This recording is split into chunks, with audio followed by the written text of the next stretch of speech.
Pemirsa, narkoba jenis sabu kembali ditemukan di dalam lapas Kerobokan saat petugas gabungan melakukan penyisiran Selasa dini hari. 7 tahanan dan warga binaan dinyatakan positif narkoba usai menjalani tes urin. Selain itu, petugas juga menemukan sejumlah barang elektronik dan puluhan telepon seluler.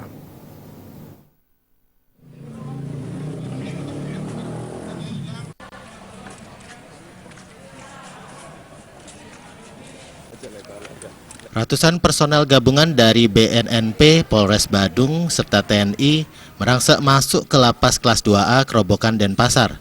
Mereka dibagi ke dalam beberapa kelompok dan langsung menyasar ke beberapa blok tempat para tahanan dan warga binaan untuk melakukan penyisiran. Sasarannya adalah narkoba dan benda terlarang lainnya.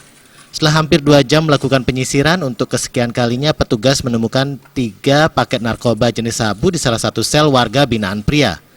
Diduga narkoba tersebut diselundupkan dengan memanfaatkan kelengahan petugas lapas.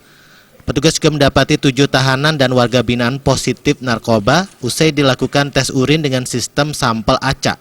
Kita melaksanakan penggeledahan atau sweeping ke seluruh blok hunian, ke seluruh kamar hunian. Dari hasil penggeledahan itu telah ditemukan, Anda sudah lihat tadi, ada HP sekitar 70-an lebih, 72 kalau nggak salah. 77 semuanya. Ya. Di samping HP ada barang terlarang lainnya, ada 3 paket sabu. Ya, paket diperkirakan sabu. BNN masih memperkirakan itu karena akan dicek besok. Ya. Itu yang ditemukan. Kemudian ada alat-alat elektronik yang Anda lihat.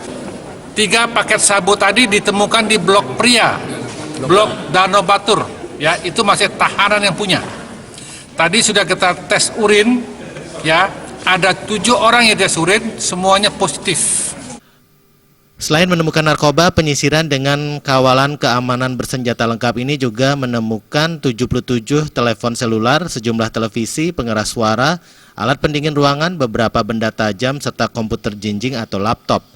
Pihak lapas menyatakan narapidana kerap memanfaatkan kelengahan petugas lapas untuk memasukkan barang terlarang, termasuk memanfaatkan beberapa kegiatan saat lapas terbuka untuk kunjungan keluarga.